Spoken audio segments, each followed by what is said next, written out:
All right, well, Arachnus Rising. It's Friday evening. All right, well, I read that weird, didn't I? It's Friday evening, and you're getting ready to relax after a solid week of villainy. After the tough fight with Photon, you recovered your strength and stamina by pulling a few small-time schemes to keep money coming in and your name in the papers. Pumping iron!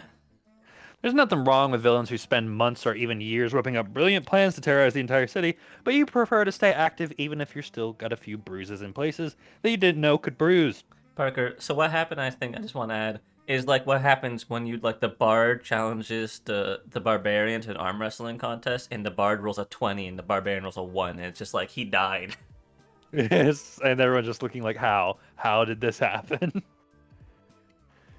Of course, you also know that a good villain deserves their rest every once in a while. Didn't you just get back from a vacation? It was a villainous vacation. You've already got the entire weekend planned out with all sorts of fun activities to loosen up. Jet skiing on your indoor lake. You have an indoor lake and a volcano? Hell yeah! Miniature golf with the goons. Maybe you'll even take your trained hyenas out for a nature walk. All right, Harley Quinn. Emperor Nefarious' super chill weekend starts now. Hell yeah. And what better way to get things started than some video games? You've been anxious to finally find some time for. All right, Kai, what's on your backlog of games? So, it's either a sweet crumble adventure, a colorful yet thought-provoking puzzle game lame, Call of Obligation 17, that fast-paced combat game all my villain friends play, Native Sin, that terrifying zombie game to play with the lights on. I'm definitely a Call of Obligation 17 kind of guy. Hell of Obligation 17. This is the one with the Battle Royale, I think. I think so. Oh my god. This probably actually makes my my lethality go up by playing a shooter. Yeah, show stats. Show stats. Hold on, let's see what that changed.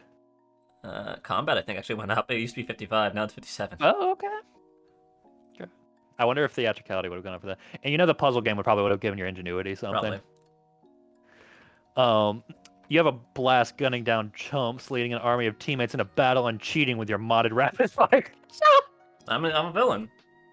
And an out of game. You only use it because they're probably cheating too. They have to be. They can't just do that no scope normally. That's not real. Your cell phone buzzes a few times, but you ignore it while you're playing. Eventually, you get hungry and head to your other entertainment room, the one with a slightly smaller television to make room for an always ready buffet. I love the idea that you ordered 2 entertainment rooms made, but this one needs to have room for a buffet. Otherwise, they're exactly the same. It has to. It has to be different. What's the point of having the exact same room? It's stupid. I like to think that, like, as a supervillain, one of the things you have is, like, you obviously have chef goons, right? You obviously have chef goons. Well, I got one. One of their jobs is that they are never seen. So you just walk into places and food is appeared. I don't want to see my goons. They're stupid. And I'm still under the assumption that all the goons look like the TF2 Heavy. They all do. Every single one's a twin. The custom-made steam tables are always filled to the brim with your favorite foods, from seafood and salads to baked sweets and fried everything. Oh, yeah. You always tell your culinary minions to keep it stocked and ready for when you get the munchies. After filling up a few plates with delicious food, you make yourself comfortable on the couch and turn on the evening news. Maybe we're seeing what some of the other villains are up to before you channel surf for a decent show to watch. Even though it's not yet prime time, decent is probably going to be a stretch. Kai, when's the last time you watched normal TV? And Disney Plus streaming does not count?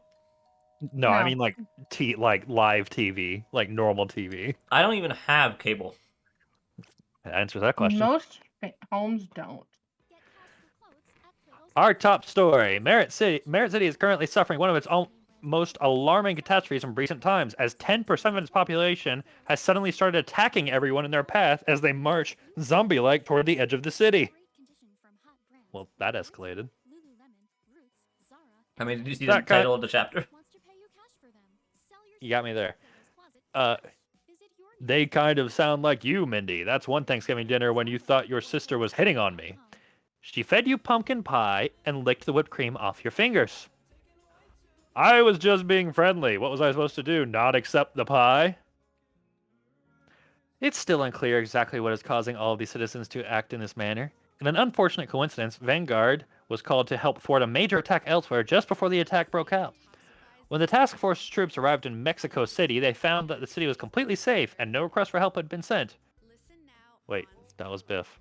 They don't punctuate these things correctly They don't. when these two are talking. That's right, Biff, you two-timing pig. Now Merit City's local authorities are left for the time being to deal with this situation on their own. Fortunately, all the infected people are headed outside the city. We actually have a live footage ready to show. Oh boy. If only we had pictures in this game. News footage plays... Well, yeah. That would double the file size. It really would. It would probably quadruple. With just one picture. News footage plays of people walking like mindless zombies down a street. As an innocent bystander, frozen in fear, gets pummeled for a while by one of the zoned-out citizens for standing in the way. The camera pans to where they're headed. The location looks unhappily familiar. As the channel returns to the bickering anchors, you shut off the TV and head for your secret above-ground observatory. You installed it a few months ago to watch police and traffic patterns. Definitely not to watch that cutie who buys a cup of coffee at the same stand every Tuesday and Thursday between 7:45 a.m. and 8 a.m., sometimes 11 a.m. if she's running late. You'll introduce yourself someday, you tell yourself. It's just a coffee! You orient the telescope toward the city. Sure enough, a group of zombie-like citizens are slowly but steadily making their way towards you. Either you've become so unpopular that your mind-controlled research team figured out a way to force people to hang out with you. No. Or there's a rival villain out there that wants you beaten to death by a mob of people whose lives you enjoy making miserable. But you wouldn't be a true supervillain if you hadn't prepared something for the day that people of Merit City finally went mob and pitchfork on you. Although it would be much more satisfying if they were actually sentient, you nonetheless prepare to activate one of your defensive measures that'll stop or slow them down just outside of your base's vicinity. What do you got?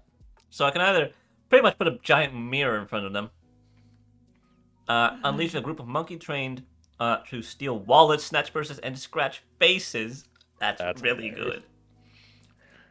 Bust out my giant double barrel cannon to shoot the glue and chicken feathers. Oh, that shoots glue and chicken feathers. That's really good too. I kind of want to do that one.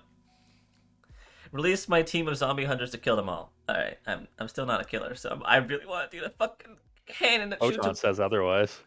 Shut up! It was an accident.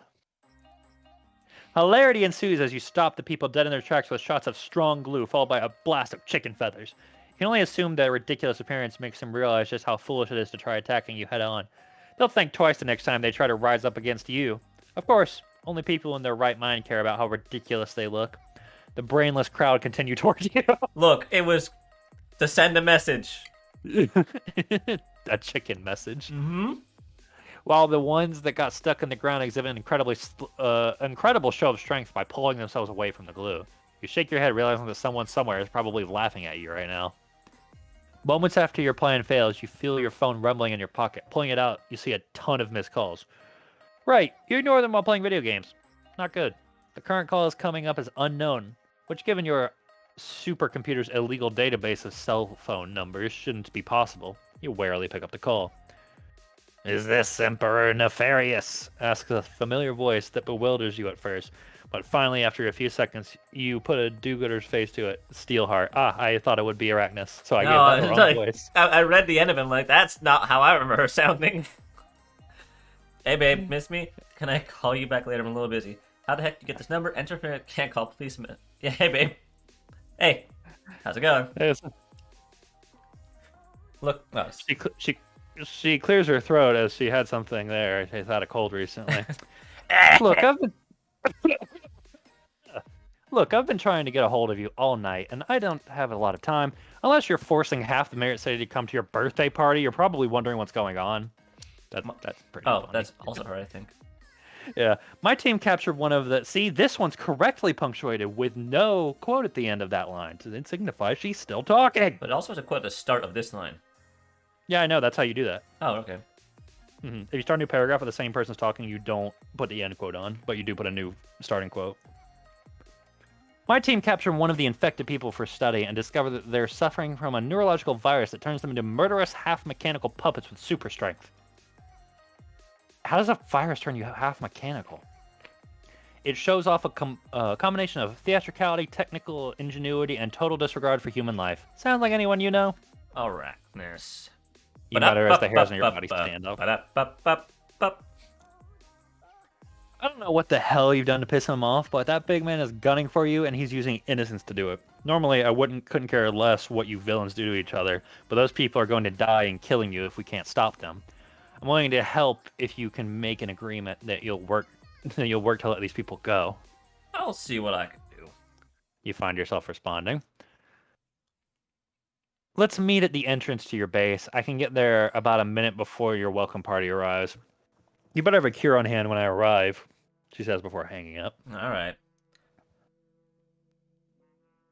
Only the second in command of Vanguard could be so clever. You can either take things into your own hands but piss off Steelheart, or make a cure that gets you out of this pickle and also gets on her good side.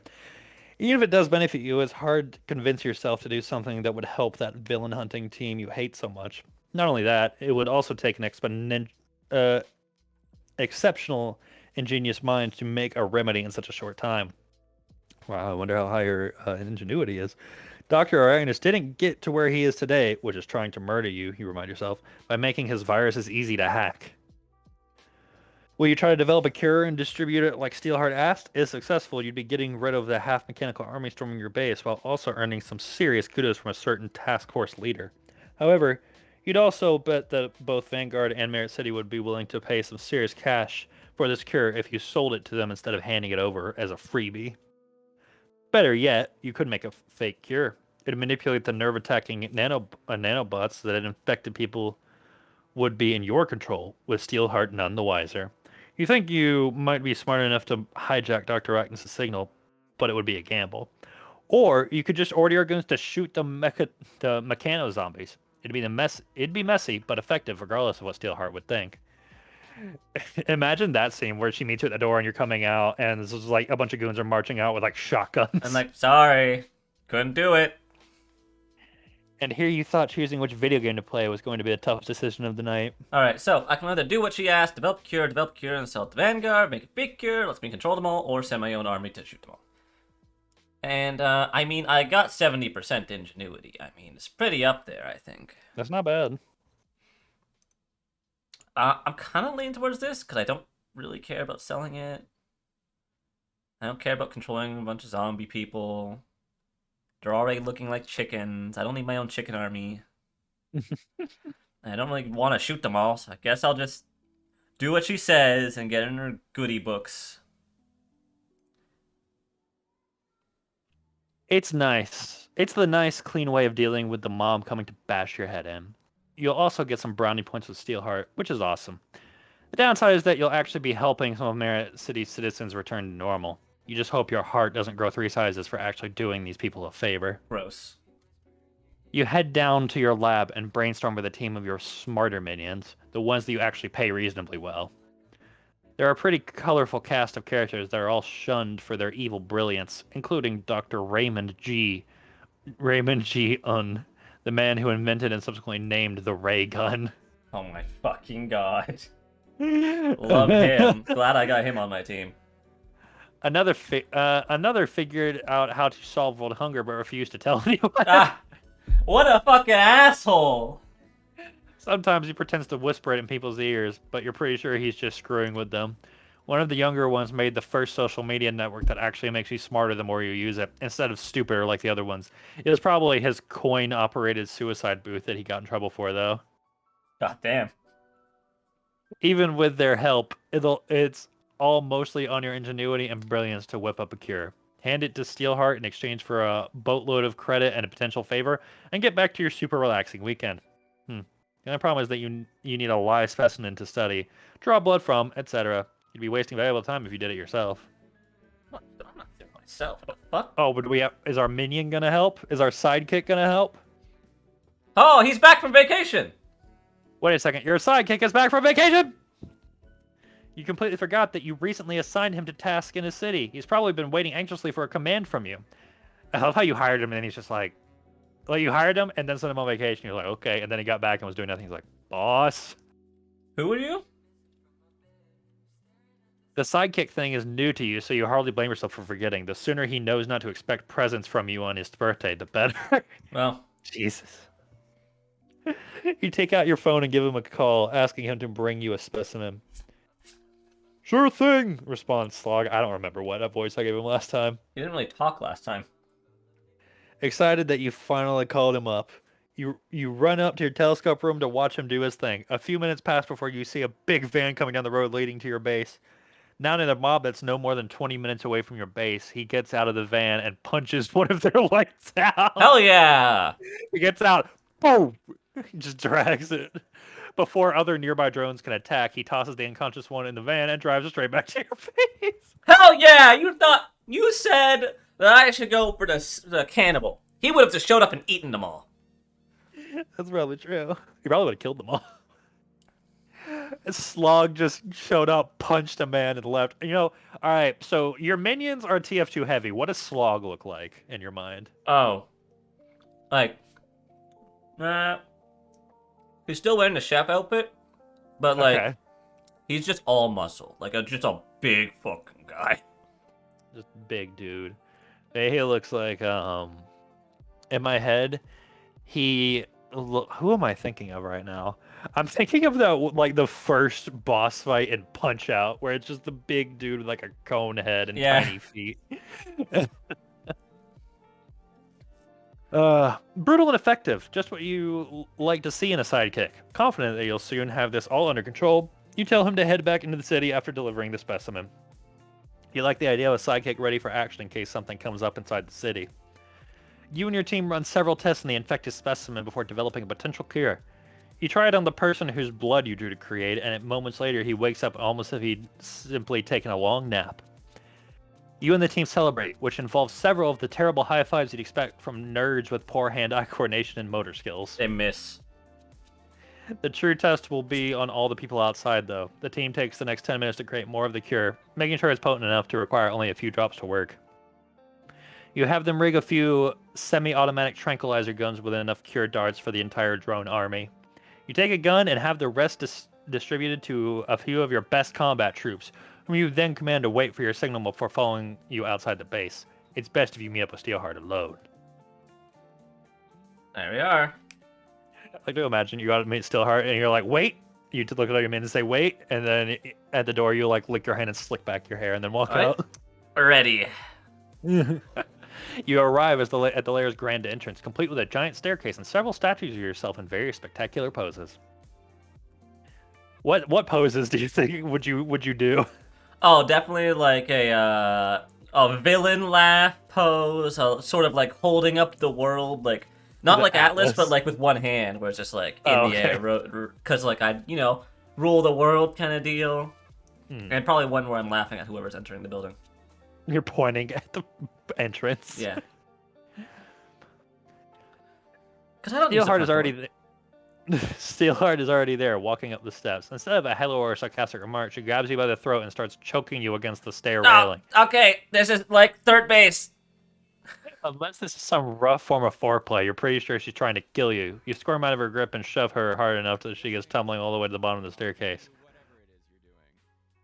Those who interfere with my plans always meet a gruesome fate, Emperor Nefarious, she growls out in a hideous gurgle voice. She is that was definitely the time infected. you had to do the like... Oh, okay. Alright, this is probably what it sounded like. There you go. She is definitely infected and just delivered a message to you from Dr. Arachnus himself. Charging up the stairs to attack you again, she instead falls limp as soon as you send one of your cure darts into her shoulder. Back to herself, but a little woozy, you help her to her feet. Took you long enough, she announces, now able to stand on her own. What did you do to piss off Dr. Arachnus? I don't fucking know. I also, I'm amazed where he's like, I somehow ruined his plan of killing me. He's like, how dare you? How dare you ruin your plan of killing you? Maybe he had plans for Photon. That would involve anything other than dying? I don't know. Plans usually go past death. I guess. Thanks for trying to choke me to death. Yeah, you're welcome. Say, hey, kiss? Oh my god. You're trying to flirt with Natasha Romanoff. Yeah! I'm not here to chat. Do you have enough of the cure for everyone or not? She asked after shaking her head a few times. I do. You respond. But I'll only administer it to all the people outside on one condition. Yeah, what's that? She responds. Okay, so either I like if you stay on my way, just like get them to back off. Hey, set up for a date. You, me, coffee. Just saying. Or help me take out Arachnus. Which I mean, can I take Two of out these, Arachnus?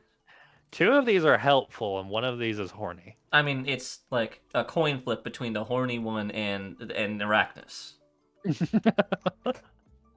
Do I feel No. confident that I can like beat Arachnus? Probably not. But it'd Hey, be funny listen. to try. If she's your girlfriend, she'll help you with Dr. Arachnus. Hey, you know, just saying.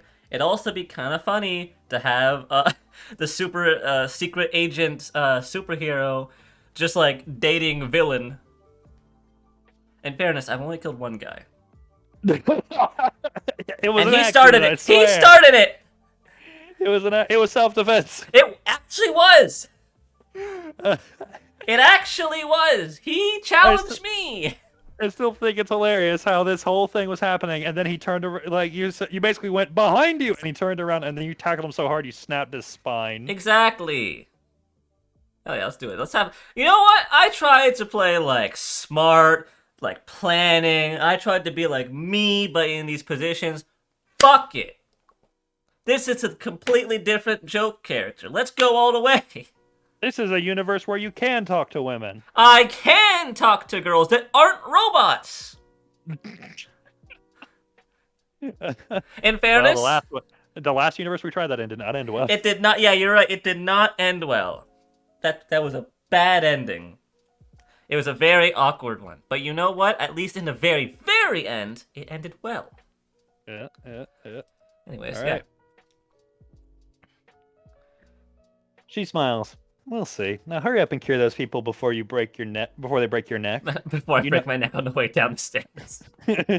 He trips me. You nod and call for your troops to follow you out of the base. Together, you shoot the cure darts into every infected citizen, which proves to be easy targets since they're all moving straight towards you like mobile target practice dummies. Mouth agape and arms outstretched. Now you know what it's like to be a chocolate-filled pinata ready to get beaten up by a crowd of candy-craving kids! Is that what I ever wanted to know? I'll give you a minute. I'll give you a minute to get your people out of sight before I call in the cleanup teams. Steelheart tells you. As he suggests, you and the team go back into your base as a bunch of ambulances and other vehicles arrive to tend the previously infected people. Hell yeah. They all look like chickens. In the middle of it, you're screaming through the steel door. What about our date, though? So is Sunday? Is that good? The next morning, you go about your normal routine by putting on your slippers, taking a nice shower, and practicing your intimidating stare in the mirror. The usual. All right, so let's just get this out of the way. Nighttime showers over morning showers. Wait, what? That's my schedule. Nighttime showers over morning showers. Oh, I do morning showers. I want to go to bed clean. I want to go to wherever I'm going during the day clean. I'm still clean when I wake up. You sweat in your sleep and stuff. While pouring yourself a bowl of frosted Meritos as you get a text on your phone. I owe you one. Smiley face. Hell yeah. You're pretty sure it's from Steelheart, or maybe the pizza boy you let live last week after he delivered you a cold pie. Hey, I'll take what I can get. Well, it's nice to know that Vanguard owes you a favor. You're just glad the cure you whipped up too fast didn't have any. You whipped up so fast didn't have any side effects, like growing a tail or something. Yet. See, look. See? You didn't need to help or ask her for help with Dr. Arachnus. If she likes you, she'll do it anyways. Yeah, more activism, which I'm fine as long as it's like theatrical activism. Theatrical activism. You're just turning into Nautilus, except you have killed a man. I didn't mean to. That man was worth 5 lethality.